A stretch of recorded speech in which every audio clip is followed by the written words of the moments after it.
gente tem a questão da bem-aventurança. Nós estamos sendo ricamente abençoados pelos estudos de história da igreja, o Gustavo também, né? Mas a gente está pensando em alinhar todas essas coisas, deixar apenas o Gustavo caminhar nessa área de história da igreja, e aí a mesma tomou a decisão da gente agora, todo mundo na escola bíblica, caminhar para o mesmo rumo, né? Não que isso tenha algum tipo de dificuldade em você ter vários temas ou várias temáticas na escola bíblica, não é necessariamente um problema, não é mesmo, mas a gente está pensando em alinhar para a gente atingir um objetivo específico. Então, a partir de hoje, nós vamos ser expostos na escola bíblica dominical sobre estudarmos as parábolas de Jesus, né? Um conhecimento muito prático, do dia a dia, totalmente necessário, né, para nos ajudar a nos comportar num mundo tão, parece-me que louco, né, perdido, distanciado da verdade do Senhor. Então nós vamos começar a partir de hoje a trabalhar as parábolas de Jesus. Então todo mundo que vier aqui vai expor uma parábola e trabalhar uma parábola também, tá bom? Exceto, como a gente disse, o nosso irmão Gustavo, que a gente ainda vai deixar ele caminhar até a história da Igreja da Reforma, então vai caminhar até lá e a gente vai ser abençoado também com esse tipo de conteúdo, se Deus assim permitir, tá bom? Então esse é um novo tempo assim da escola, mudança de conteúdo, então vamos seguir aqui com as parábolas de Jesus. É preciso introdutoriamente, nós estamos em estudo bíblico, estamos em escola bíblica, então se você não está entendendo alguma coisa, por favor se manifeste, a gente para, volta, é uma classe, é uma aula, tá? Não necessariamente tem que ser uma palestra ou uma pregação, tá certo? Então esse formato da escola a gente gosta justamente para a gente trocar essa ideia. Se tiver alguma coisa, você interrompa, por favor, tá bom? Então nós vamos começar aqui com as parábolas de Jesus, tá? Então vamos adiantando aqui. Então nessa parte introdutória, hoje começaremos uma série de estudos da EBD sobre as parábolas de Jesus. O objetivo é extrair as lições das parábolas para serem aplicadas nas nossas vidas. Era o que Jesus desejava para os seus ouvintes primários. O que a gente quer, voltando a ouvir as parábolas de Jesus, era a mesma coisa que ele gostaria que acontecesse quando ele mencionou as parábolas. Trazer uma aplicação prática de vida contada através de uma história fictícia, baseada em um fato real, que tem seus elementos, que tem o seu propósito, que é o caso da parábola, tá bom? Então entenda bem, o que nós queremos que aconteça é o que Jesus queria que acontecesse com seus ouvintes, que estavam ouvindo da boca dele, a gente chama isso de ouvintes primários, e nós somos agora os ouvintes secundários, terciários, né?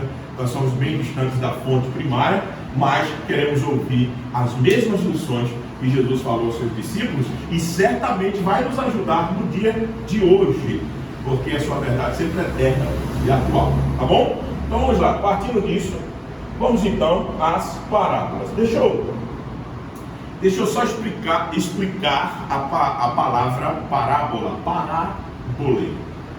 Isso é do grego, pará é ao lado, bolê, jogar, lançar. É como lançar ao lado, colocar do lado. A ideia de quando alguém conta uma parábola é que ele coloque para nós, na história, na forma que ele construiu a parábola, coloque do lado da gente, ou seja, para nós, uma verdade específica e muito prática e que a gente possa entender melhor. Essa é a ideia de uma parábola. Parábola é isso. A ideia de clarear, não esconder, revelar. Aí você já está pensando, mas Jesus disse que contava a parábola justamente para esconder a verdade dos fariseus. A gente vai ver isso. Sim, e ele fez isso mesmo, ele disse isso mesmo de propósito. Agora, isso era para quem não tinha o Espírito de Deus, mas para nós não. Ele disse, vocês têm ouvido, vocês podem ouvir e vocês podem ser edificados. Então, parábola para nós é um sentido de esclarecimento, clarear, fortalecer uma verdade e não escondê-la. Quem conta uma parábola quer revelar algo, não quer esconder algo. Quer que a verdade fique mais palatável, mais rápida, mais, né? A verdade fique mais assim, clara ao ponto de ninguém ter dúvida. Esse é o propósito de quem conta uma parábola, né? Mas Jesus fazia isso? e tinha certeza do que dizia em relação aos fariseus, porque eles não tinham o Espírito Santo de Deus, eles eram tenebrecidos no entendimento, alheios à vontade de Deus, então por isso que para eles não tinha significado, não tinha nenhum tipo de sentido, mas para nós o povo de Deus tem. Tá? Então, parábola, colocar do lado ou lançar do lado, é a ideia de você clarear mais o ensino. Tá? Então vamos lá. Um elemento muito importante na interpretação dos evangelhos são, sem dúvidas, as parábolas. As parábolas tomam muito tempo dos evangelhos sinóticos. Então você quer compreender o evangelho, você precisa precisar de compreender as parábolas. Tem gente lendo o evangelho, eu amo os evangelhos, tá? Mas você compreende as parábolas? Porque a maior parte, uma boa parte dos evangelhos são parábolas, né? Então é importante a gente ter esse entendimento. As parábolas foram, está escrito errado aí, um dos instrumentos mais utilizados por Jesus para transmitir suas boas novas, não é? Ajudando a definir o que é uma parábola, Walter Kaiser Jr., ele diz o seguinte em seu livro Interpretação Bíblica. Ele declara o seguinte, vejam só: parábolas são simples e interessantes. A parábola ela tem essa característica, ela não é coisa elaboradíssima ao ponto de que o pescador não vai entender. A parábola, quando é contada, o pós-doutor e o simples homem que não tem letra, ele vai entender do mesmo jeito, um grupo e o outro. Elas são simples, elas são propositadamente simples e atraentes, interessantes, para que você fique grudado na lição, de modo que um público geral podia seguir a história facilmente. Um público geral, não é um público particular. Parábola não é para você selecionar um grupo e falar para ele, é para todo mundo. Todo mundo. O que é mais importante, essas histórias tratam diretamente das realidades da vida diária. Isso é que eu gosto de parábola. Parábola não vai discutir filosofia do seu tempo. Parábola não vai tratar, como a gente teve uma palestra maravilhosa no PIET, né? De cosmovisão, o que está por trás do evento. Não, parábola não tem interesse nisso. Parábola é o seguinte, é como eu faço agora. Como é que eu pego essa lição e pratico? Acabou. Ela não está preocupada com conceituação, o que não é ruim. A conceituação não é ruim. As filosofias discutir metodologia, não é isso. Isso também muda a nossa prática. Mas a parábola não está ela não está no background, ela não está atrás, ela está no front, ela está na frente, ela quer saber o que faz lá na rua. Ela não está aqui discutindo, né, preparando a cabeça da gente, né, para depois a gente ir para lá. Não, ela não vem para esse lado, ela já está lá. Ela está, não é? A parábola está preocupada com o que você vai fazer quando sair da porta. Essa é a ideia da parábola, tá? Então, assim, um ouvinte pode se identificar rapidamente com o seu conteúdo, rapidamente, e assim compreender a sua relevância. Além disso, as parábolas têm a vantagem de desarmar aqueles que possam ofender-se. Uma das coisas também pela qual Jesus falou muito em parábola, porque ele atacava os fariseus sem ser muito indelicado, vamos dizer assim, indelicado. Quando ele começou a ser ruim, ele foi raça de víboras, né? Ele chegou e falou: vocês são sepulcro caiado. Ele também meteu, não tem isso não. Ele não tem negociação com Jesus, mas a ideia é o seguinte, que ele também poderia ensinar coisas sérias e profundas, sem ser muito deselegante no começo, precisar ir, né? E o povo ia ouvir, o pessoal ia ouvir.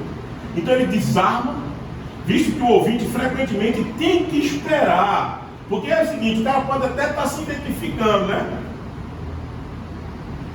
Poxa, parece que está parecendo comigo, né? Mas ele tem que esperar ir até o fim para qual é a moral da história. Senão ele não chega lá. Então, visto que o ouvinte frequentemente tem que esperar até o último momento da história para descobrir o seu significado. Um exemplo disso, se lembra da parábola de Davi? Vamos abrir aí? Alguém pode ler para nós? 2 Samuel 12, de 1 a 10, por favor. Alguém lê? 2 Samuel 12, de 1 a 10. O Senhor enviou Natã a Davi. Chegando Natã a Davi, disse-lhe: havia uma cidade de 2 homens, um rico e outro pobre. Tinha o rico ovelhas e gado em grande número, mas o pobre não tinha coisa nenhuma, senão uma corderia que comprara e criara, e que em sua casa crescera junto com seus filhos. Comia o seu bocado e do seu copo bebia, dormia nos seus braços e a tinha como filha. Vindo viajante ao homem rico, não quis este tomar das suas ovelhas e um gado para dar de comer ao viajante que viera a ele, mas tomou a bandeirinha do homem pobre e a preparou para o homem que lhe havia chegado. Então o furor de Davi se acendeu sobremaneira contra aquele homem e disse a Natã: tão certo como vive o Senhor, o homem que fez isso deve ser morto, e pela bandeirinha restituirá 4 vezes, porque fez tal coisa e porque não se compadeceu. Então disse Natã a Davi: tu és o homem, assim diz o Senhor, Deus de Israel: eu te ungi rei sobre Israel, e eu te livrei das mãos de Saul. Dei-te a casa do teu Senhor e as mulheres do teu Senhor em teus braços, e também te dei a casa de Israel e de Judá. E se isso fora pouco, eu teria acrescentado tais e tais coisas, porque quando eu pesquisasse a palavra do Senhor, fazendo o que era mal perante ele, a Urias, o Eteu, feriste a espada, e a sua mulher tomaste como mulher, depois de o matar com a espada dos filhos de Amon. Agora, pois, não se apartará a espada jamais da tua casa, porquanto me desprezaste e tomaste a mulher de Urias, o Eteu, para ser tua mulher. Imagine você é profeta do Senhor e o reinado é de Davi, o maior rei da história de Israel. Davi é o maior rei da história toda de Israel. Não tem ninguém que se compare ao reinado de Davi. Imagine você é profeta naqueles dias, você é servo do Senhor, e o seu rei, você já sabe a história, não é? Dá uma olhadinha, vê uma mulher muito bela, devia estar na guerra, não estava, devia ter saído com o exército, não saiu, ficou em casa, descansando de boa, roupão, né? E vai para a varanda, o povo está em guerra, e ele olha a mulher de Urias, Betseba, linda, ficou doido. E vocês já sabem o que aconteceu, eu não vou entrar mais em detalhes, né? Chama o cara, tira o cara do cara, um grande guerreiro. Urias era um grande guerreiro. Tira o cara do exército, manda chamar o cara, manda o cara deitar com a mulher, quer dizer, para encobrir o que ele já tinha, né? Feito depois, não tem jeito, bota o cara na frente da batalha e mata o cara. E você é profeta do Senhor, ele tem que ir. E o Senhor chega para você e diz assim: vai lá. Eu, Senhor, porque o Senhor não confronta ele, é você é meu profeta, vai lá falar com ele. Claro, eu estou conjecturando, estou feitando a coisa para que vocês entendam. Aí chega Natã, o que é que Natã escolhe fazer? Isso aqui é emblemático. Se eu chegar para o rei Davi e dizer assim: ei, o Senhor pecou, o Senhor matou Urias, o Senhor tomou a mulher de Urias, o que é que Davi poderia fazer? E ele, você está louco, você está confrontando o rei, ó, uma espadinha na garganta, dá para resolver o problema. Aí Natã se vale de uma parábola, de contar uma história para botar Davi na cena. E ele é tão habilidoso, Natã, quando está contando, que Davi entra no meio da cena, se envolve com o personagem, ao ponto de dizer: ele tem que morrer. Pronto. Agora Natã está pronto para dizer: é o Senhor. Veja que Natã não diz que é Davi, enquanto que não conta a história. Tinha um pobrezinho com a cordeirinha, né, que o Vini acabou de ler. Então ele vai envolvendo Davi, ao ponto que Davi se irrita e diz assim: esse cara tem que morrer. Veja o poder de uma parábola, como você pode comunicar uma grande mensagem, né? E fazer com que o cara vá ter que ir até o fim para entender o seu significado. É por isso que a gente citou a parábola de Natã aqui. A ideia de que você vai prendendo os seus ouvintes. Seus ouvintes estão querendo ouvir. Ele quer chegar no final da história. Davi queria entender. O Senhor tem que morrer, Natã. Aí Natã disse: mas esse é o meu Senhor. O Senhor é o Senhor. O Senhor matou Urias pela mão, não foi a sua espada, mas foi a espada. O Senhor propositadamente criou toda a situação para ser morto pela espada dos filisteus, né? O Senhor tomou a mulher do cara, que era a ovelhinha do pobre, tá certo? É o Senhor. E mais, viu a palavra final de Natã? a espada que o Senhor levantou, que o Senhor matou, não vai sair mais de dentro da sua casa. Vocês sabem que vem depois. Tamar, por causa de Judá, né? Desculpa, o irmão de Tamar, né? Depois Absalão, que toma o trono do pai. Eles sabem que depois é só uma. Depois disso aqui, família de Davi, como a gente costuma brincar, o saco, né? Família de Davi, depois disso aqui, tchau. Não teve mais conserto, viu? Não teve. Então, a gente precisa entender com tudo isso. Eu estou citando aqui o caso de Natan por causa do poder que a parábola tem de fazer com que alguém que é culpado, que tem que ouvir uma verdade, se envolva ao ponto que ele, né, se emocionar ou se envolver emocionalmente a ponto de dizer tem que morrer. Isso é o poder da parábola. É isso que Jesus sempre fez com os seus ouvintes. Ok? Dúvidas até aqui? Tranquilo? A questão da definição da parábola. Podemos seguir? Vamos lá. Olha só, as parábolas geralmente são ilustrações fictícias que eram contadas para alguns fins. O fim, reforçar o ensino. Sempre foi assim. Depois eu posso disponibilizar os slides tranquilamente no grupo da gente, não tem problema, aí você pode seguir os textos mais calmos, senão a gente não acaba hoje, tá? Mas reforçar o ensino, você tem ideia de reforçar o ensino. Segunda coisa, ou reforçar um aspecto histórico. Para isso você conta também uma parábola para descrever o seu tempo, enfatizar uma questão histórica. Tá? Você tem o objetivo de organizar um contexto literário para dar mais entendimento à ordem dos registros. Vocês se lembram da parábola do samaritano? Ela foi contada para quê? Porque um doutor da lei perguntou a Jesus de quem era o seu próximo. Não foi assim? Aí Jesus contou o quê? Quem era o próximo. Mas por que o doutor da lei perguntou a Jesus quem era o seu próximo? Porque Jesus tinha dado um resumo do ensino.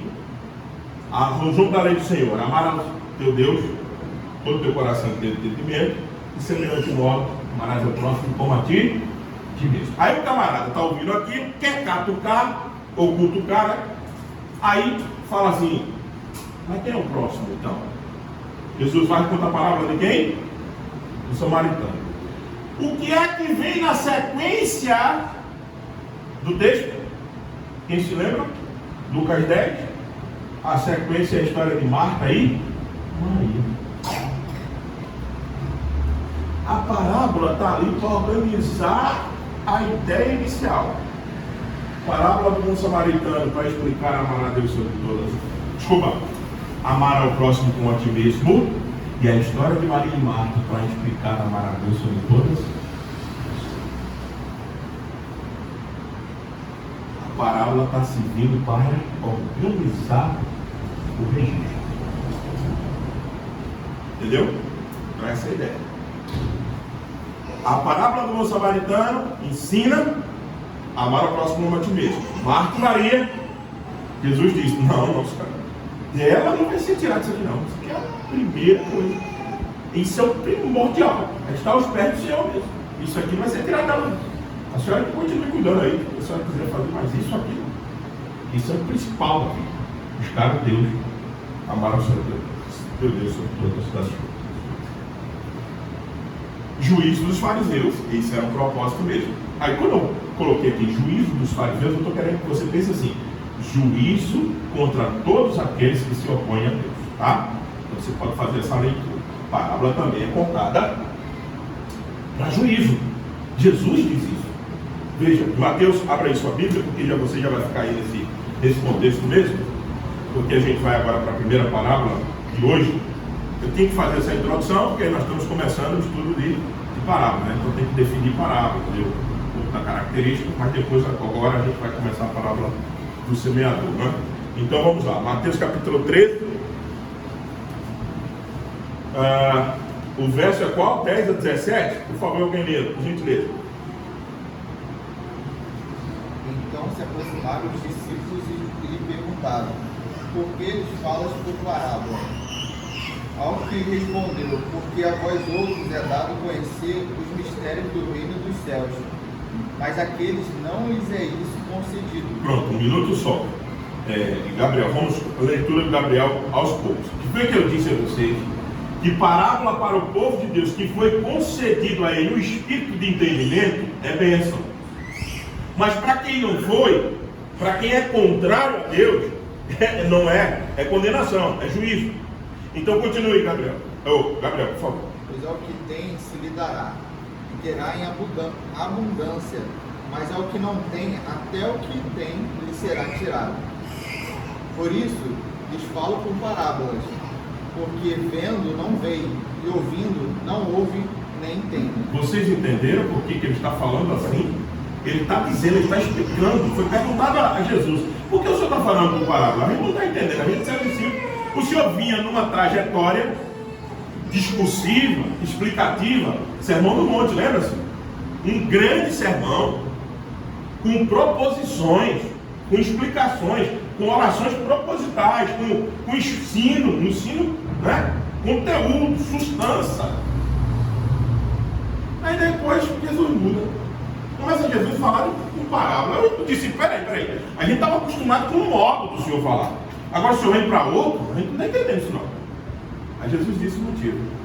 Que agora foi por causa do capítulo 12 de Mateus. No capítulo 12, sabe tem o quê? O problema do sábado, se lembra? Que foram reclamar porque Jesus escolheu espiga para dar para os seus discípulos. E Jesus estava dizendo assim: o dia foi feito para o homem, e não o homem para o dia.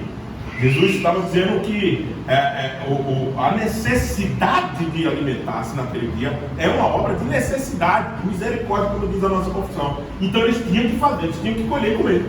Eles iam morrer de fome, e eles estavam fazendo o quê? Anunciando. Os fariseus sentiram raiva daquilo e condenaram porque eles estavam trabalhando no sábado. Aí a partir dali, eu acho que foi o limite, né? Jesus disse: olha, já deu. Esses caras, já deu. Então agora é o seguinte, vou falar por parábola, porque meu povo entende, porque está sendo dado entendimento ao meu povo, e eles não vão entender mais. Pronto. Então é por isso que a partir do capítulo 13, você vê agora Jesus falando muito mais com parábolas. Continue. De sorte que nele se cumpre a profecia de Isaías. Sim. Ouvireis com os ouvidos e de nenhum modo entendereis. Vereis com os olhos e de nenhum modo percebereis. Porque o coração deste povo está endurecido. De mau grado ouviram com os ouvidos e fecharam os olhos. Para não suceder que vejam com os olhos, ouçam com os ouvidos, entendam com o coração, se convertam e sejam por mim curados. Bem-aventurados, porém, vossos olhos, porque veem, e os vossos ouvidos, porque ouvem. Pois em verdade vos digo que muitos profetas e justos desejaram ver o que vedes e não viram, e ouvir o que ouvis e não ouviram. Entendeu? Então até aqui, verso 17. Jesus cita a profecia de Isaías para dizer o seguinte: eu estou fazendo isso porque isso é parte do cumprimento de profecia, porque eles são duros de coração. Eles ouvem, mas não veem. E eles não querem absolutamente nada com Deus. Então Jesus está dizendo o seguinte: a partir de agora vai ser assim. Jesus começa a falar por parábola, não é porque ele gosta do estilo literário de parábola, não, é porque ele tem um propósito, e o propósito é juízo dos fariseus, juízo daqueles que não têm nenhum tipo de disposição. Veja, e Jesus diz assim: essa disposição que vocês têm de ouvir, não é porque vocês são melhores do que ele, não, porque Deus deu a vocês. Ele deixa isso claro, não é? Vocês entenderam na leitura? Bem-aventurado, olha, vocês são benditos, hein? Porque os vossos olhos, porque veem, e os vossos ouvidos, porque ouvem. Bem-aventurados são, porque, veja o verso 13, por isso lhes falo por parábola, porque vendo não veem. Onde é que ele diz isso? Verso 12, pois ao que tem se lhe dará, e terá em abundância, mas o que não tem, até o que lhe tem, lhe será tirado. Nós recebemos, por isso que temos condições de entendimento de parábolas que Jesus profere. Os fariseus, não. Os fariseus não receberam. E é por isso que Jesus disse: eu vou falar com eles, através de parábolas. Certo? Dúvidas aqui? Algumas propostas da parábola. Reforçar um ensino, um aspecto histórico, organizar um contexto literário, juízo também daqueles que não são povo de Deus. Dúvidas até aqui? Não? Depois a gente, como eu disse, a gente vai dispor de novo. Sim, por favor, Vitor. Uma questão aí toda a parábola vai ter esses 4 aspectos ou esse aspecto pode variar com cada parábola? Boa pergunta. Eu penso que o aspecto 4 ele vai sempre existir, porque quem tem ouvido vai ouvir, quem não tem nunca vai ouvir. Ou seja, quem tem condições de compreender, vai compreender, quem não tem, não vai. Então isso aí se aplica a todos, entendeu? Agora os outros 3 eu acho que pode ser de forma intercambiável.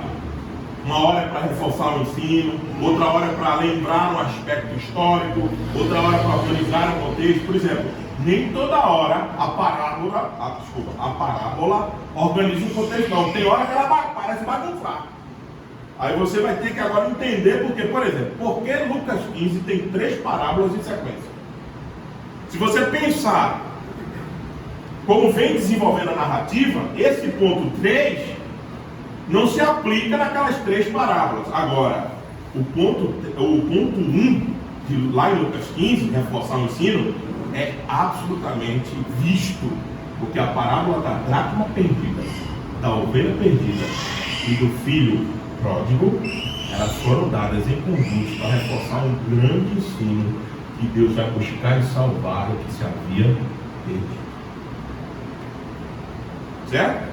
Então, Vitinho, eu acho que a 4 é condições sine qua non, ou seja, toda hora que a parábola aparece na Bíblia, ela tem esse propósito: julgar, trazer bênção para quem está ouvindo, que pode ouvir, e quem não dá, tá? Agora as outras 3 podem aparecer 2 desses aspectos, ou apenas um, mas é a forma como ela pode ser utilizada, tá? Vamos lá então? Vamos então para a primeira parábola. Essa parece ser fácil, né? Fala a verdade. Jesus diz a parábola e explica. Quero ver na hora que ele não explicar. Não é? Então vamos ler. Parábola do semeador. Não é, mano? Quem botou Mateus 3 aqui? Quem fez esse slide vai ser demitido. Acho que é eu mesmo.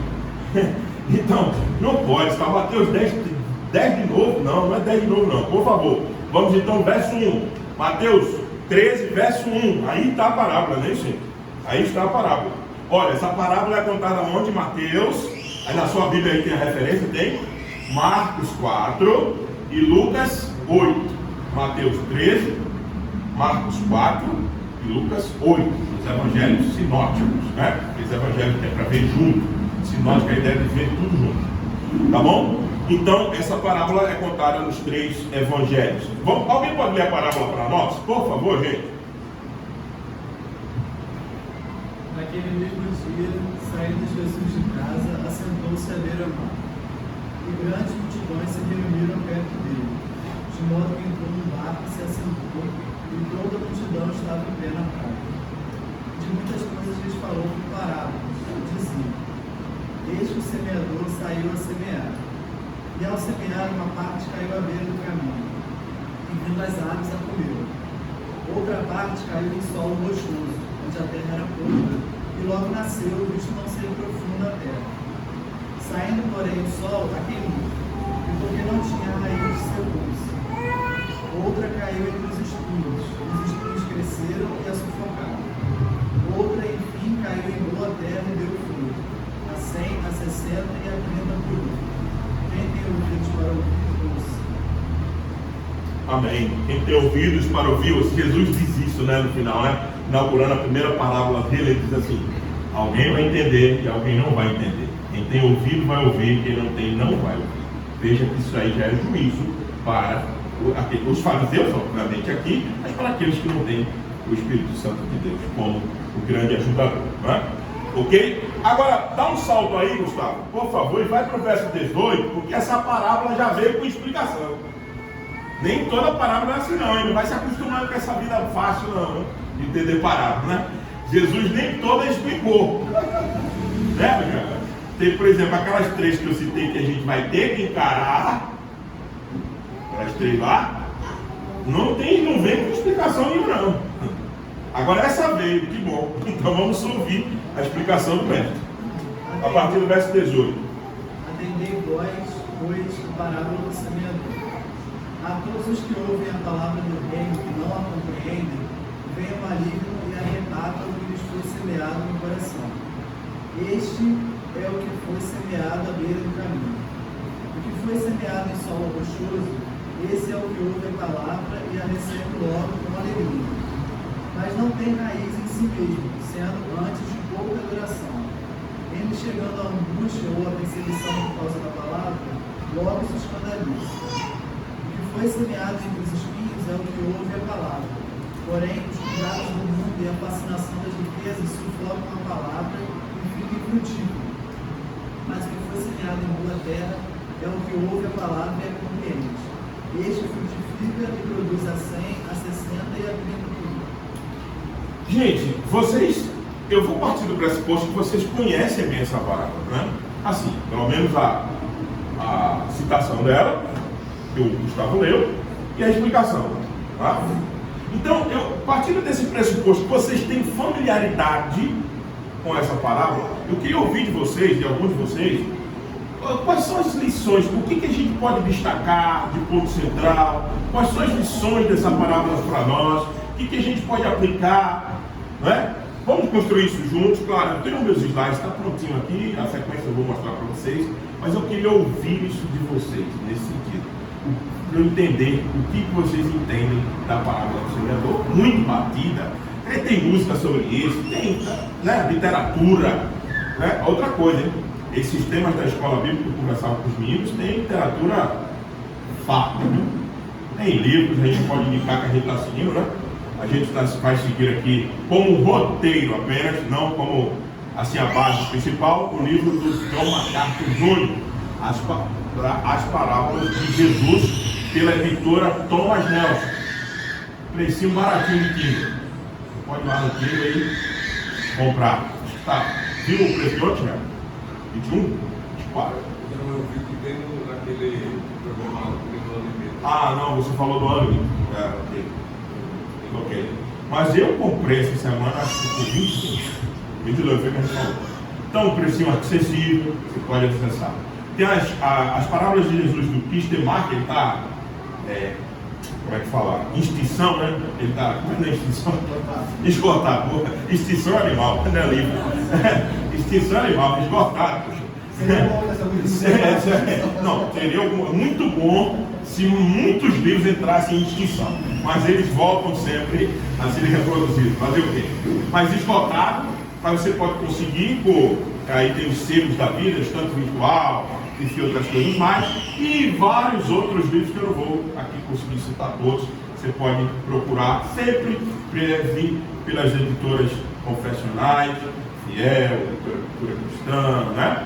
E outras tantas. Qualquer dúvida, procura a gente. Ó, pastor, esse livro aqui sobre a parábola é bom, a gente vai indicar também você. Os comentários do Dr. Cássio também é bom. Enfim, tem material vasto sobre a parábola, tá bom? Mas eu quero ouvir você, como comentarista. Como é que você comentaria essa parábola do semeador? Vamos lá. O que destaca? O que chama logo aos teus olhos? Diga Atla, que tem a sua Priscila aqui hoje, não precisa ver mais. Vai, Eu vejo que pelo menos 2 pontos que eu observo na palavra. A palavra de Deus nunca volta vazia, né? Nunca volta sem desculpar. A palavra de Deus ela nunca volta vazia. Nunca volta vazia. Tanto para salvação quanto para condenação. Então, alguma coisa ela vai aplicar. E o segundo que eu vejo é a atenção. Usar o vídeo aqui. Interessante que até que ele me escreve, né, galera? Ao mesmo tempo que a Bíblia fala sobre não ter ouvidos, fala que por conta do coração endurecido dele. Nesse sentido, a responsabilidade é do homem, mas também ao mesmo tempo é aquela questão da eleição. toda reforço desse ensino, né? Certo, tá aí a palavra do Áquila, gente. Vamos lá, cooperem com ele, comigo. Alguém mais? Alguém mais gostaria de comentar sobre a parábola do semeador? Estou ouvindo. Estou ouvindo.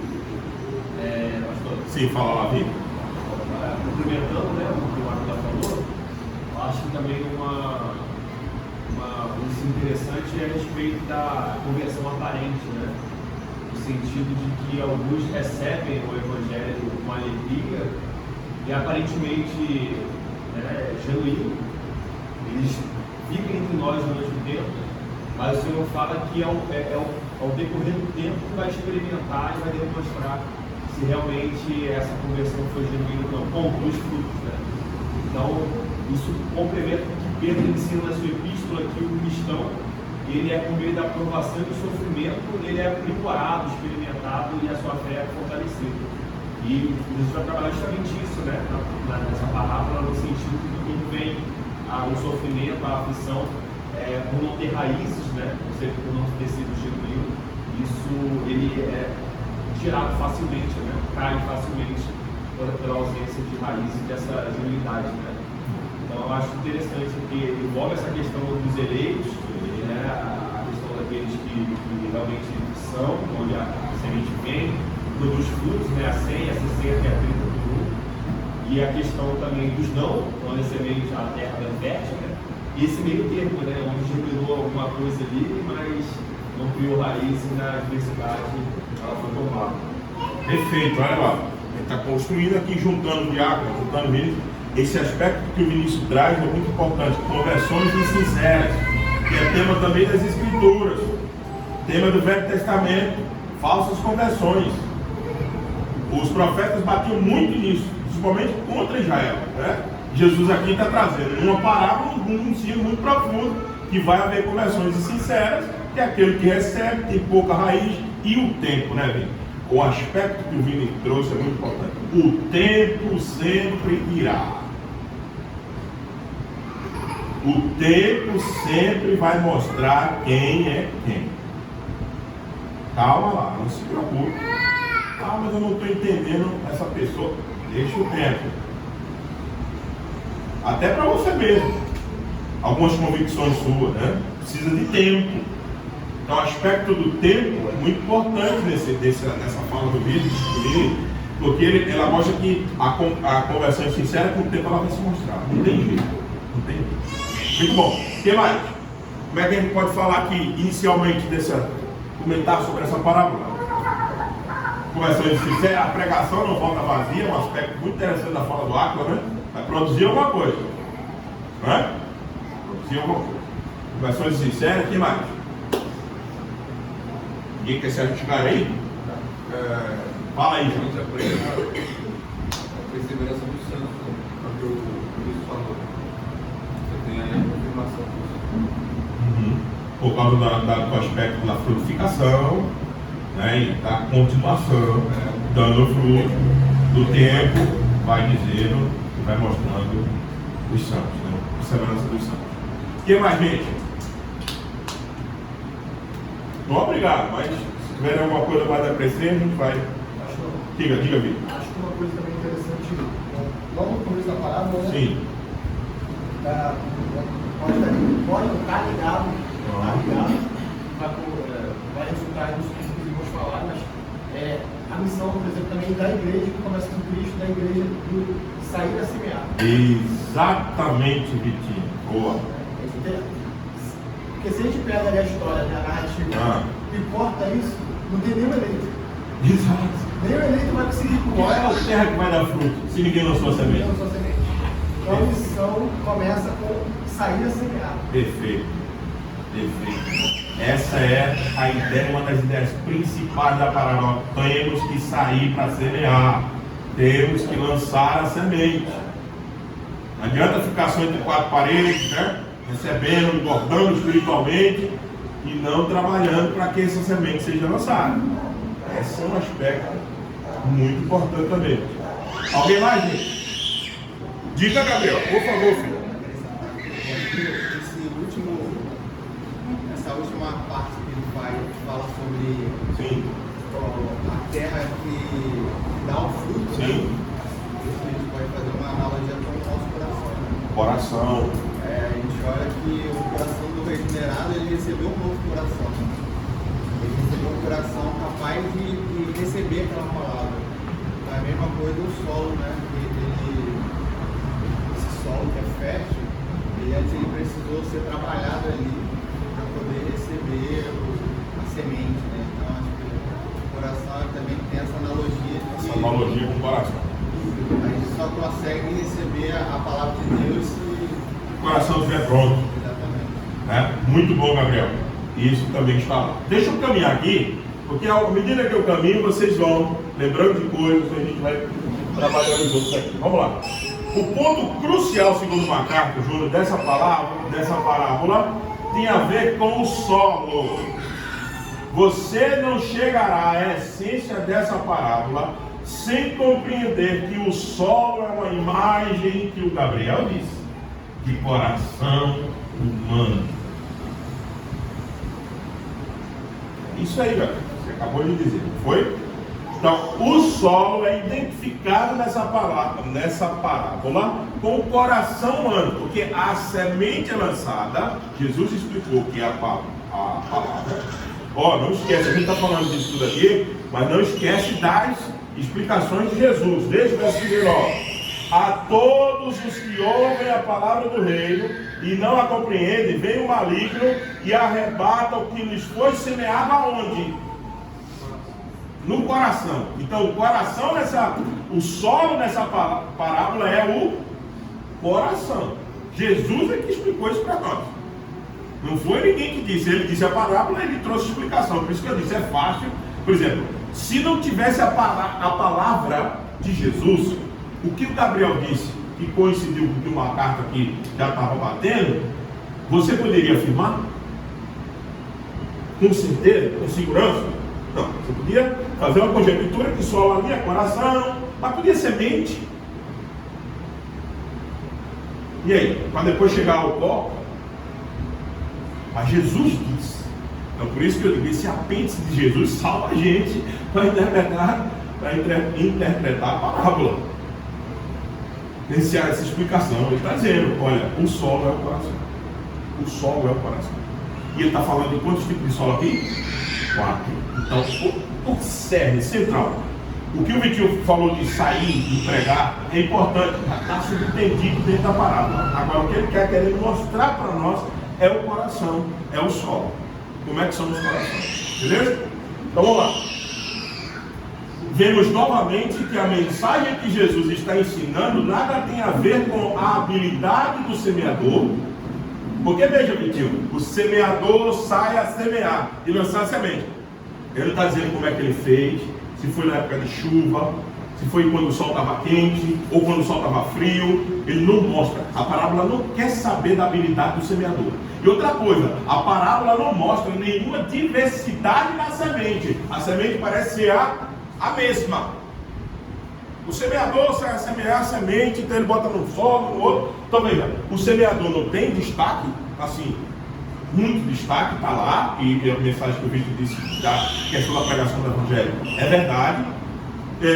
A semente também foi explicada para nós, que é a palavra de Deus, então não tem alteração, é uma semente só. Você não lança semente, você não lança filosofia humana, né? Você não lança positivismo, psicologização de alguma coisa. Não, você lança a palavra. Bom, a semente é a mesma. Semeador mesmo. O que é que muda na parábola? Os 4 tipos de solo. Por isso que os solos é que a gente tem que chamar a nossa atenção e ver o solo. Porque o semeador não tem destaque, a semente não. A semente já é dita. Semeador e a semente. Sai para proclamar a palavra. Agora os solos é que tem variações. Tá? Então vamos lá. A semente é perfeita e eternamente mutável. Agora, aqui, esta então é a lição dessa primeira parábola. A resposta de uma pessoa à palavra de Deus depende da condição do coração daquela pessoa. Esse é o ensino dessa parábola. Além do mais, o fruto é a única evidência de que ela ouviu a palavra corretamente. O ensino da parábola do semeador é esse. mostrar quais são as respostas que o coração humano tem quando eles são expostos à palavra de Deus. E aí, se eles são solo fértil, se o coração está preparado, vai frutificar. Vai frutificar. Não tem outra maneira. Vai dar fruto. Certo? Podemos seguir? Dúvidas aqui? Olha lá. Então vamos lá. Então, se aqui o solo é o que a gente tem que focar, vamos para os tipos de solo. Tá? Vamos dar os tipos de solos aqui. Primeiro, o solo da beira do caminho. O que é isso? Jesus explicou. Então, baseado no que Cristo disse, a gente pode dizer que esse solo de beira de caminho, esse coração, é aquele coração endurecido contra arrependimento. Rapaz, você já viu? Eu não sou cara de roça não, mas você já viu que caminho de roça, caminho de sítio, é impressionante, aquela imagem é impressionante para mim. Tá tudo verde, mato alto, não é assim? Mas o trilho onde as carroças e os carros passam, não nasce nada. Perceberam bem? Não. O mato está nessa altura, está cobrindo a gente aqui, na beira do caminho. E aqui, ó,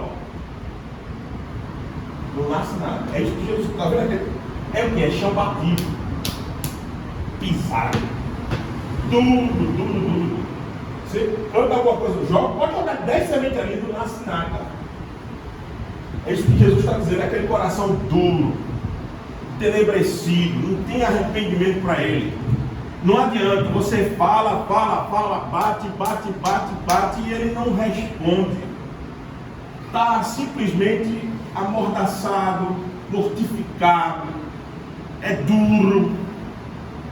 E Deus mandando mensagem, o povo falando e acontecendo tragédia na vida da pessoa. E ele, a pessoa lá, naquela posição irrefletida, endurecida que você não tem.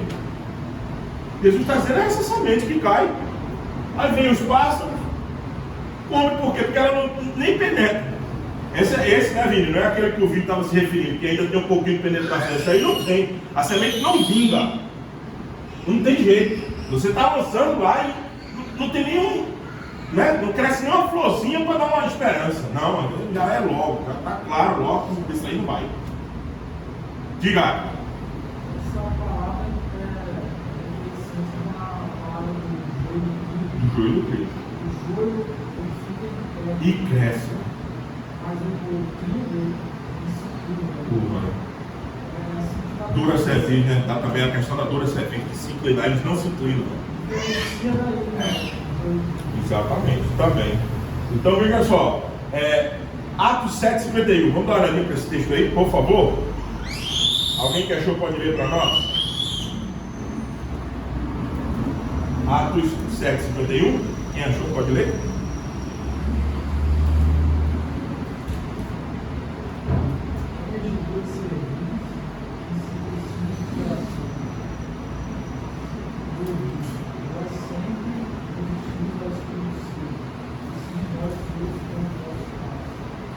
Aquilo que a gente está falando dura serviço, né? Que a Clara disse de não se dobrar. Então, o livro de Atos está mostrando claramente que tem gente assim, homens de duras serviços. Ele não se culpa.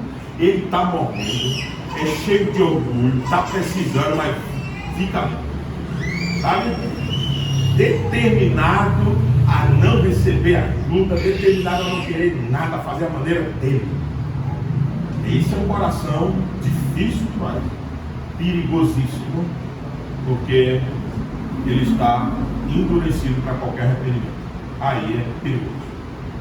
Aí não tem como nascer nada, não tem como frutificar absolutamente nada. Tá? Segundo tipo de solo é o solo cheio de pedras, é aquele do meio das pedras, né? É o coração que tem uma fé apenas superficial, se é que a gente pode chamar isso de fé, não é? Mas é aquela coisa assim, que, como o Vinícius disse, tem uma raiz bem curtinha, dá até a evidência que parece que vai lá na frente. Como é que Jesus explicou isso para nós?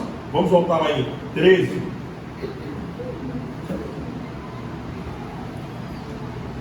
verso 20.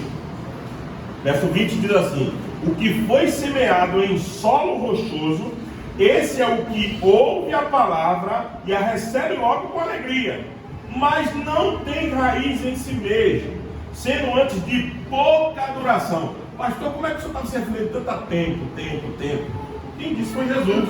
Você lembra aquele do tempo?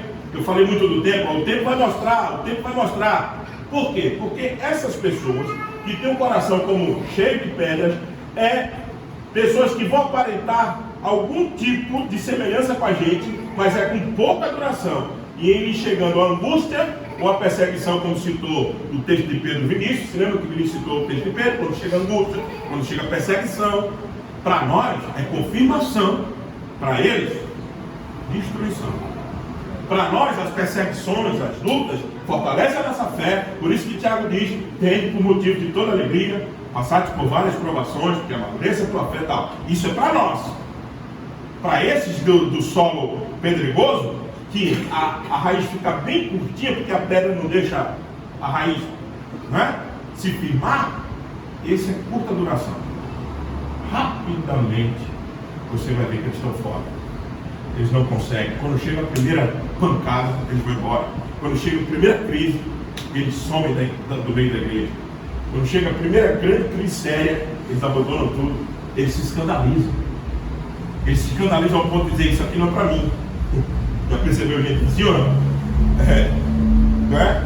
Qualquer semelhança com alguém que você conheça não é mera coincidência mesmo. É porque isso acontece. Pessoas que estão conosco, parece que vão embora. Vem a primeira tempestade, a primeira chuva forte na vida dela, o primeiro impacto, ela, opa, não dá para mim. Desiste e vai embora. Essa é aquela fé superficial. Por isso que eu digo, talvez não é nem chamar isso de fé, mas é aquela coisa bem incipiente, né? Aquela coisa que parece que é fé e não é fé. Parece ser, mas não é. Tá? Infelizmente. Vamos ver João, 1 João 2,19 aí. Quem achou pode ler, por favor. Saímos de nós, mas não eram de nós, porque se fosse de nós, ficaria conosco. Mas isso é para que se manifestasse que não são todos de nós. Está entendendo? Se lembra da perseverança? Quem foi que falou de perseverança dos santos? Foi Israel, não foi? Foi Israel. Então vejam, olha aí. Isso acontece para mostrar que eles não eram de nós. Isso acontece para mostrar que tem muita gente que está no nosso meio e não é povo de Deus. Infelizmente. Muita gente que está cultuando com a gente, congregando com a gente, orando, louvando, né? Até evangelizando, vamos dizer assim, entre aspas, mas não é nosso. O tempo vai mostrar que não são. O tempo vai expor o coração daquela pessoa. Tem jeito. Por isso que João disse, para mostrar que não eram nossos. E por isso que eles vão embora mesmo. Não aguentam. Tá? Diga, querido. A gente pode também considerar, de certa maneira, que a gente tem, acredito eu, né, quando a gente vê essa parte do solo de pedra, esse nome, todos os indivíduos que a palavra que não frutifica, a gente pensa no exemplo extremo, a pessoa que abandona a fé e vai para o mundão. Sim, às vezes a gente pensa nisso, né? A maioria das vezes quando vem, mas, por exemplo, como você falou no começo, né, o público inicial da parábola. O público muitas vezes inicial da parábola ouviu Jesus e continuou com os fariseus. Ouviu, mas quando viu que o caminho de Jesus era sofrimento, era um caminho de que não teria aplausos religiosos, não teria aceitação ali na sociedade de direito, eles o quê? Voltaram para a religião judaica, que é o povo de Deus, né? Está na própria dispensação, né? E continuaram levando uma fé que eles acreditavam que estavam certos. Estavam vivos. Hoje eles podemos considerar, de certa maneira, muitas pessoas que passam por igrejas piedosas, igrejas saudáveis, né? Mas quando veem que a igreja é saudável, a igreja piedosa, a igreja que busca viver para a glória de Deus, não afaga o seu coração, né? Não satisfaz os seus desejos, não satisfaz aquilo que ela acredita que deve ser igreja, ela logo se ofende, né? E ela vai buscar uma igreja. Exatamente. Do perfil dela. Perfeito, Victor, perfeito. Não pensem que o público do segundo solo é só aqueles que passaram por igreja e agora estão debandados do mundo. Estão lá pelo mundo. Não, não são esses não. Às vezes existem pessoas com este tipo de coração dentro, não só de igrejas menos puras, mas às vezes igrejas saudáveis. Isso é que é perigoso. Porque assim, a falsa religião, isso que a gente está tratando, o tema é falsa religião, é religiosidade. Religiosidade é um problema que atinge todas as igrejas. Às vezes, meus irmãos, a gente está acostumado com a tradição de ir e vir, a gente está acostumado com a tradição do culto, a gente está acostumado com a tradição do ajuntamento, mas a gente nunca está disposto a pagar qualquer preço por conta de Jesus. Isso, quando a gente está vivendo isso, a gente tem que pensar se o nosso coração não é esse perigoso. E tem pouca profundidade, pouco envolvimento, sabe? Sabe aquela pessoa que só pega de leve dentro da igreja? Ela está sempre por ali. Está sempre aí, mas ela só sempre pega. Ela sempre é superficial, ela sempre pega só de leve. Não se envolve, não se mistura, não sofre, não se alegra também, como se deveria. É um tipo de coração perigosíssimo. Parece que às vezes está se usando, tentando se usufruir da fé, ao invés de praticá-la. Perigoso. Isso é perigoso. Isso é a exposição do nosso coração. Porque o coração, que é terra boa, ele vai fazer o quê? Frutificar. É o ensino da parábola. É o quarto solo que a gente vai chegar nele. Todo coração bom, que está saudável, ele frutifica.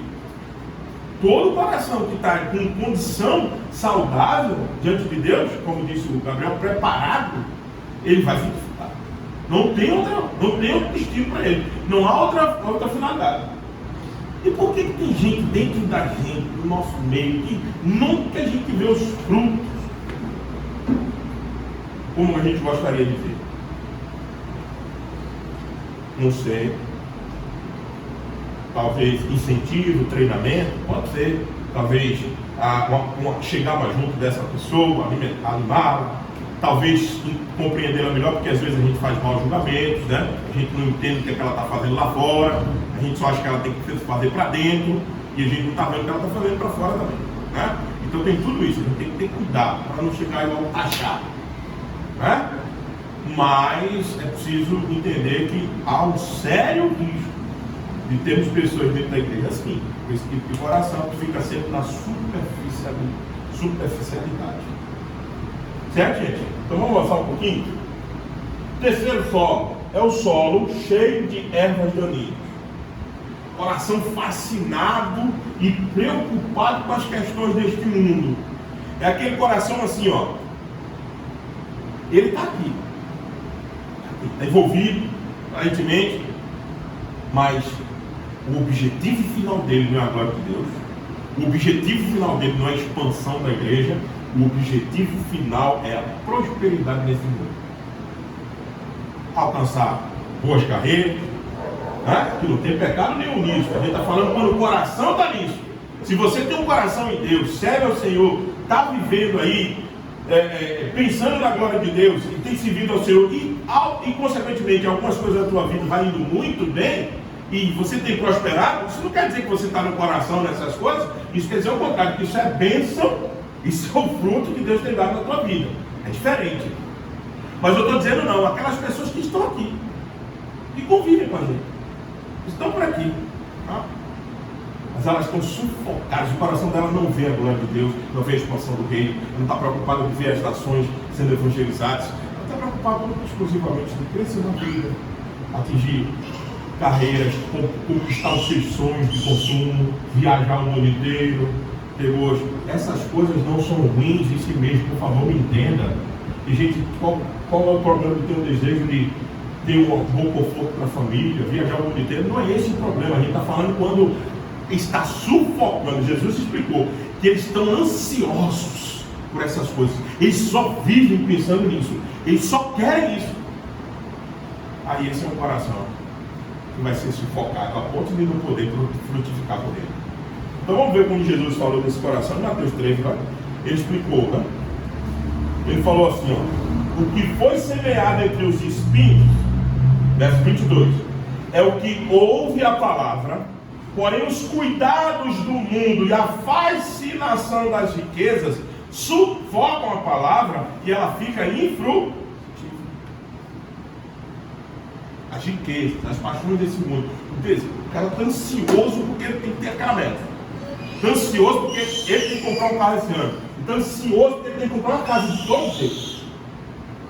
Ele está ansioso porque ele tem que passar no concurso público. Ele tem que... Isso vai falando o quê?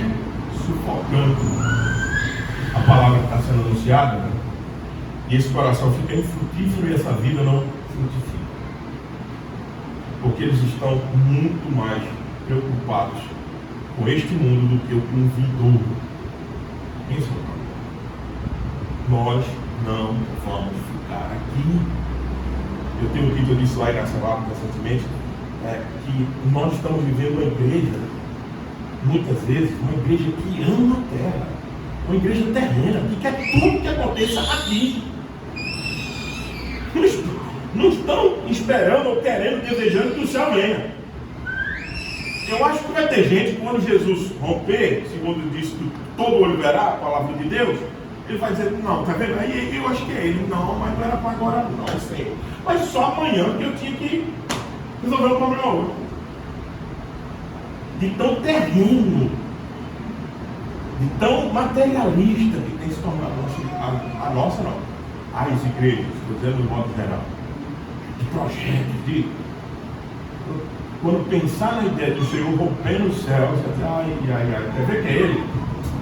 Mas nem acabei de fazer aquilo, eu estava para casar. Não vai acontecer isso não, filho, fica tranquilo.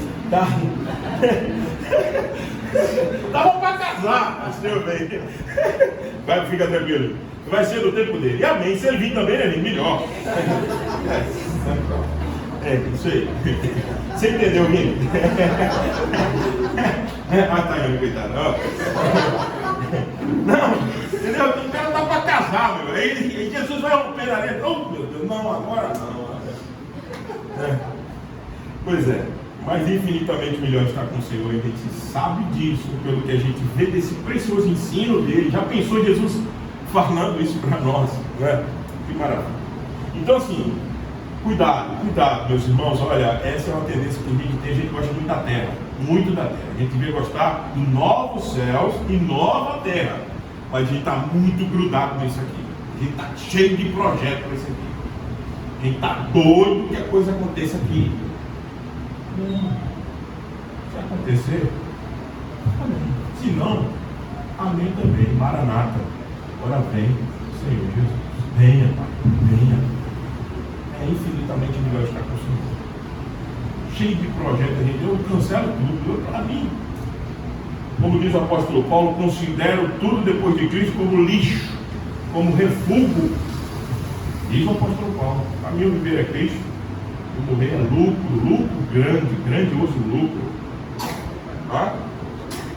Que assim seja. E o último solo que a gente chegou lá é o solo do fértil, do coração fértil, coração preparado e que frutifica. Não é isso, Gabriel? Coração preparado, foi isso que o Gabriel falou ali. Deixa eu falar um pouquinho desse preparo e desse fruto.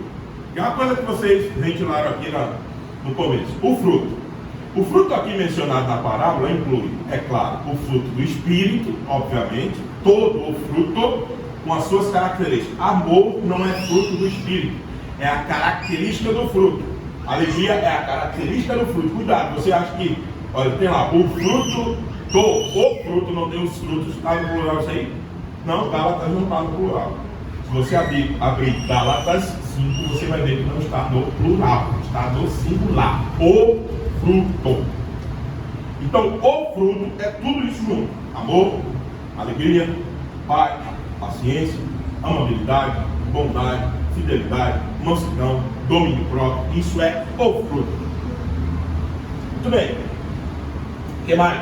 Abarca também esse conceito todo o fruto da justiça, fruto de quem vem por meio de Jesus Cristo para a glória e o louvor de Deus. Isso é Filipenses 1:11.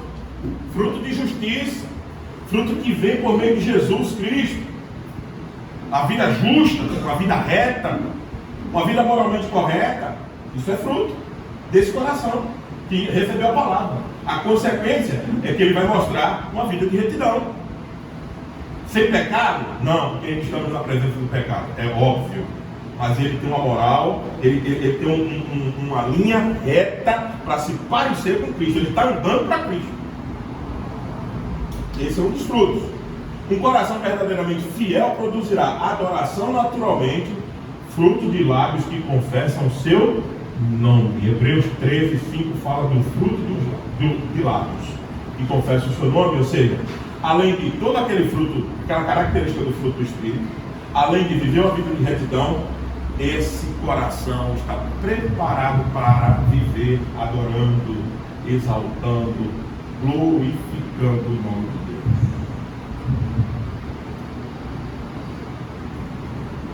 Tem crente que tem dificuldades em exaltar o Senhor. É complicado isso, né? Dizer que Ele é grandioso, que Ele é maravilhoso, que Ele é bom, sem falsa empolgação. Ele está dizendo de coração mesmo, experimentando isso na vida. Como é que pode isso? Não ter desejo de adorar, o desejo de cantar a Ele, orar. Tem alguma coisa errada com esse coração. E a justificativa desse coração é dizer: eu não preciso mostrar isso para ninguém. Não. Você precisa mostrar para Deus mesmo, é verdade. Mas quando a gente está mostrando para o Senhor, certamente impacta as outras vidas. Eles verão e se alegrarão e temerão ao Senhor. Essa é a linguagem dos salmos. Por exemplo, que é a atitude, a louvor e a adoração do salmista.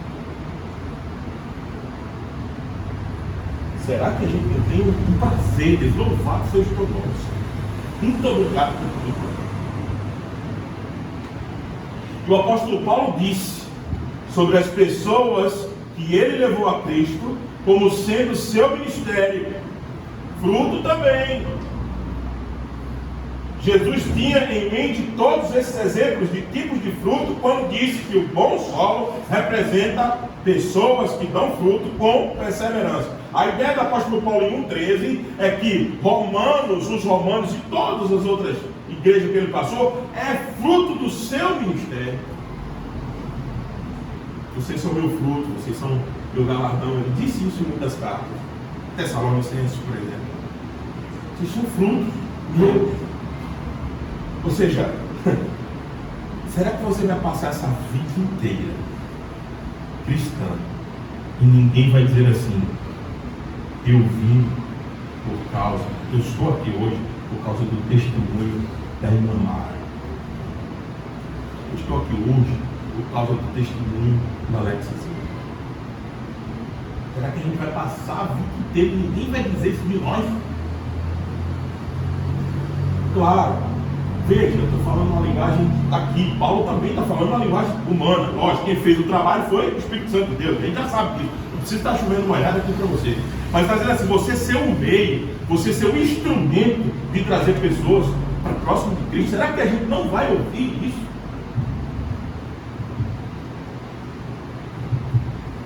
Isso também é fruto, tá, gente? Fruto da nossa vida cristã. Levar pessoas a conhecer o Senhor Jesus. Aplicações. Eu falei de fruto e disse que ia falar de coração, né? Eu acho que tem alguma coisa aqui na aplicação que eu preparei, mas eu deixo falar de coração para você. Eu acho que na aplicação aqui tem. Vamos lá, algumas aplicações para a gente ir partindo para o encerramento de hoje. Vamos lá. Primeiro, apenas Deus consegue um coração para receber a sua palavra. Consegue não, prepara na melhor. Tudo bem. troquei o verbo errado, mas eu vou demitir esse cara que fez os likes. Então veja só, apenas Deus prepara o solo de um coração para receber a palavra. Somente Ele. Veja, o semeador, ele envia, ou ele mesmo, a palavra é imutável, agora os solos são variados. É o que a parábola está dizendo. Mas por que com a mesma semente, um produz um fruto, outro produz outro? Então você diz assim, é porque esse coração não estava preparado. Tá, você pode falar isso do cabeça do caminho, estava firme, talvez tinha que cavucar lá embaixo, tirar aquela terra batida de cima, colocar outra. Talvez você pode falar da pedra, dos pedregulhos e tentar arrastar. Mas, por exemplo, o coração das ervas daninhas era um solo ruim, então era tão bom que nascia coisa boa e coisa ruim dentro dele. Mas só o que frutificou a 1, deu 100, deu 30. Por que a gente entende, de onde a gente parte da ideia de que quem prepara o solo é Deus? Por causa dos frutos que a parábola diz. Por que com a mesma semente, Vinícius, a mesma, uma dá 100, outra dá 60 e outra dá 30, com a mesma semente? Quem determina a quantidade de fruto é quem preparou o coração. Essa é a ideia. Quem preparou o solo está sabendo o que vai produzir ali. Não é a semente que determina. É quem tem poder sobre a semente e o coração. Por isso que a parábola diz assim, olha lá, verso 23, né? Mas o que foi semeado em boa terra é o que ouve a palavra e a compreende, e esta frutifica e produz a 100, a 60 e a 30. É o coração preparado. Vamos ler João, capítulo 16, verso 8. Por favor, já estamos encerrando isso. João 16, verso 8.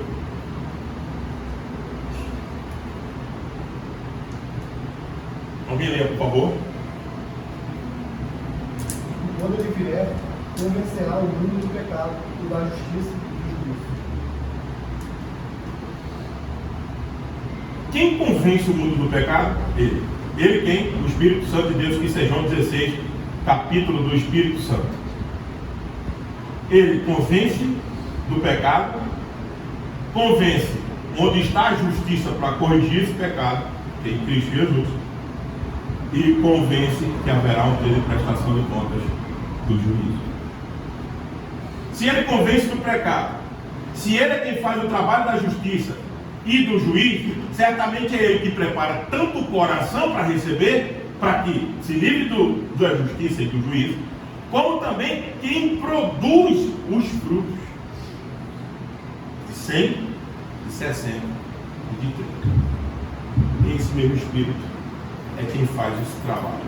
Aí você está dizendo, então, está tranquilo para mim, vou ficar agora só deitado na rede, esperando que o Espírito faça parte dele. Calma. Devemos pedir a Ele que prepare o nosso coração. Davi orou, Salmo 51, verso 10. Como é que Davi orou? Lembra? Cria em mim, ó Deus, um coração puro e renova dentro de mim um espírito inabalável. Todo aquele que é nascido de novo não tem nenhum tipo de prazer de não ver sua vida sem fruto. Ele não tem prazer nisso. Ele quer frutificar. E por isso ele vai atrás. Ele pede a Deus que prepare o seu coração, que mude o seu coração. Cria em mim, ó Deus, é um verbo ali, criar é parar. Se lembra de no princípio criou Deus os céus e a terra, não foi? Bereshit bara Elohim et hashamayim ve'et haaretz.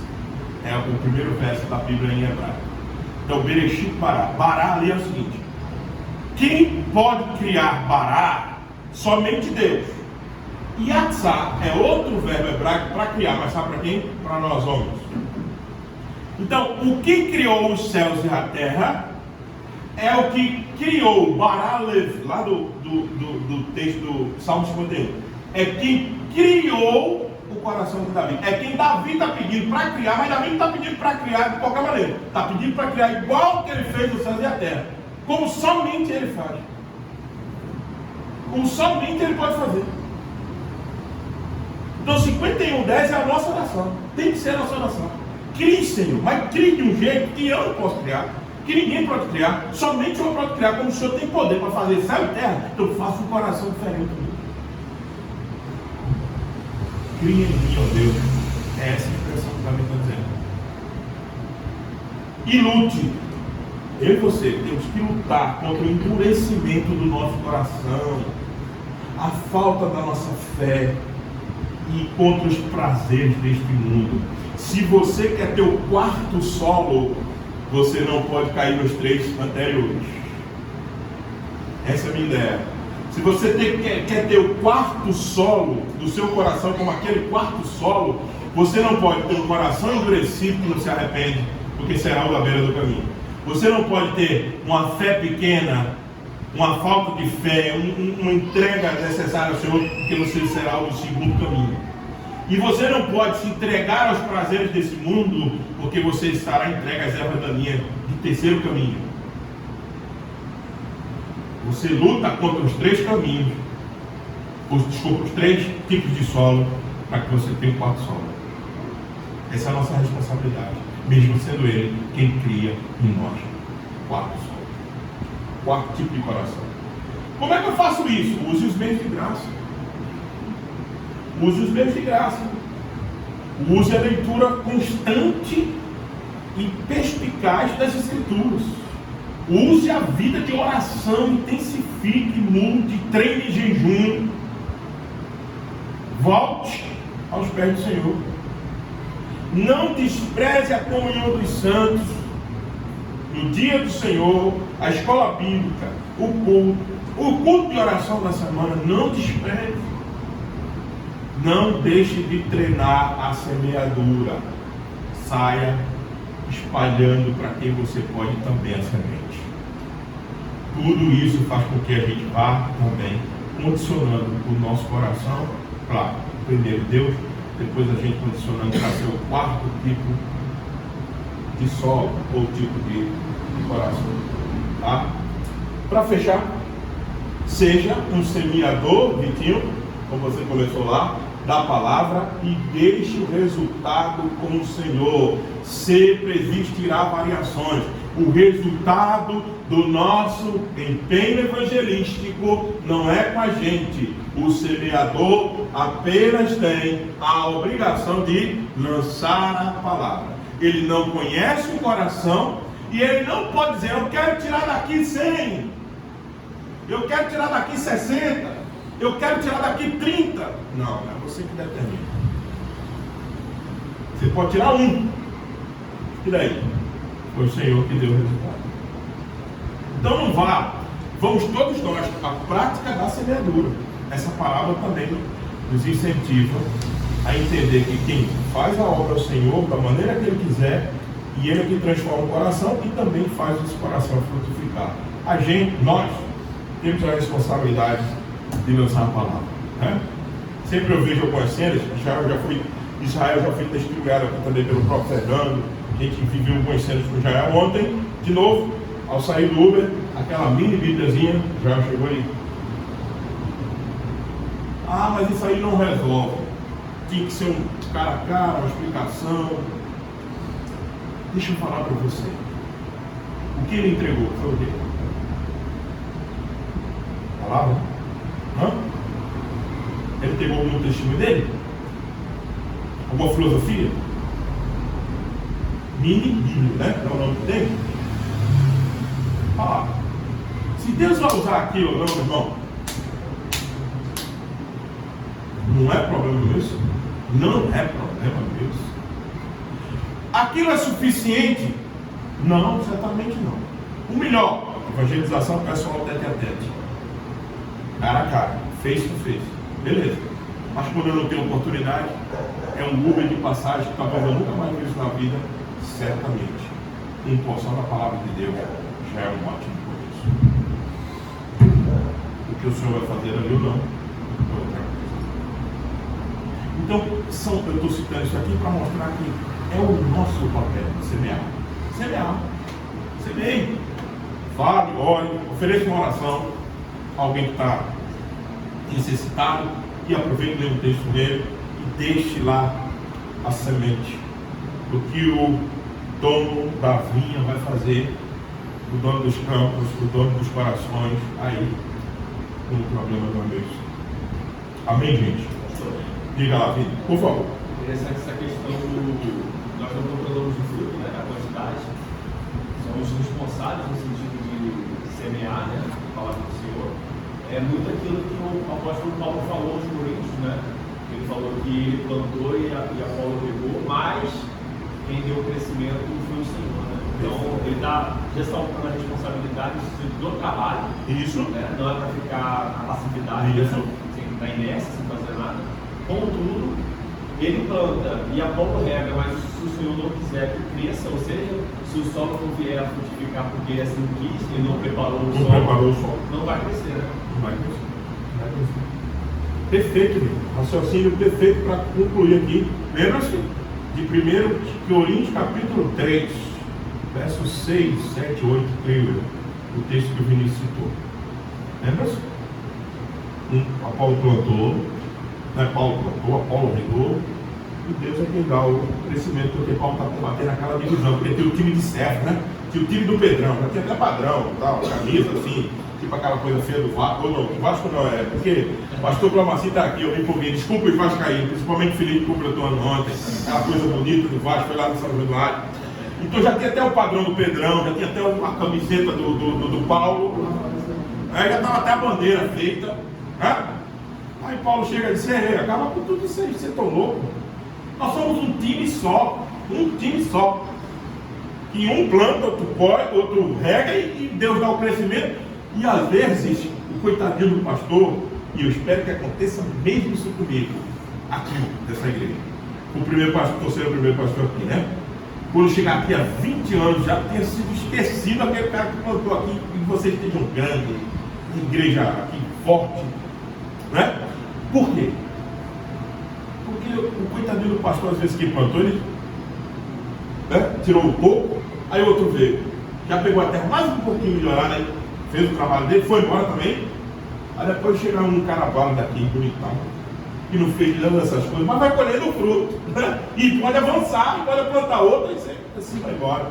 Que Deus abençoe que assim aconteça, né? Tá certo, gente? Então, assim, entendam isso. Ela não é ensinamento prático parábola. Não é para a gente sair daqui sabendo o que vai fazer agora ali amanhã. Isso é parábola. Isso é parábola. É isso que Jesus fazia quando ele ensinava. A pessoa sabia. Pode ensinar isso a uma criança. Ela vai saber ou não vai? Pode ensinar isso a um doutor, um pós-doutor. Vai saber. Isso é o objetivo da parábola. A gente sair daqui hoje sabendo, poxa, eu sei o que eu tenho que fazer. Eu sei o que pode acontecer, o que não pode. Eu tenho cuidado para ver o meu coração, como é que está. É esse o objetivo das parábolas. Dúvidas, perguntas, colocações para a gente encerrar?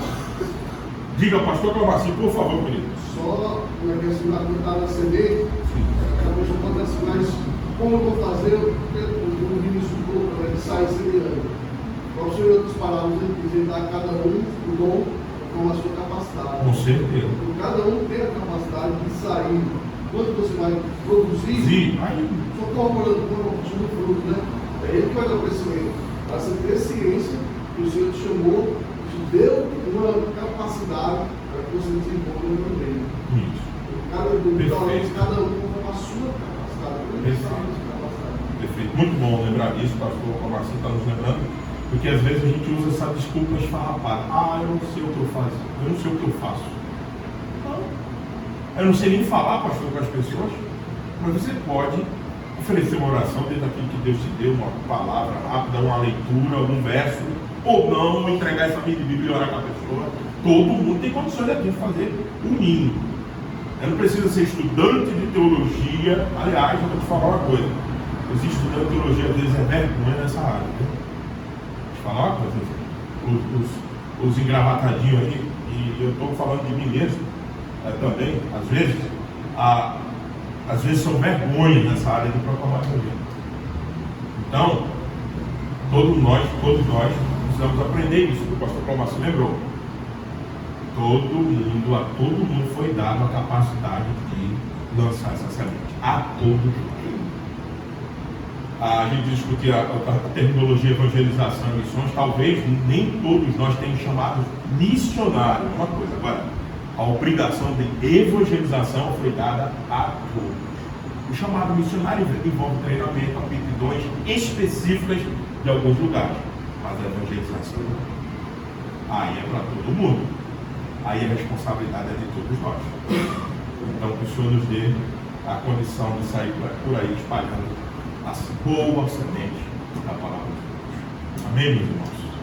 Então vamos encerrar por aqui e depois qualquer coisa o papo continua. Olha, Vitinho não me deixa esquecer, o pessoal da mesa, que eu depois coloco os slides lá no grupo. Bom, vamos ficar de pé.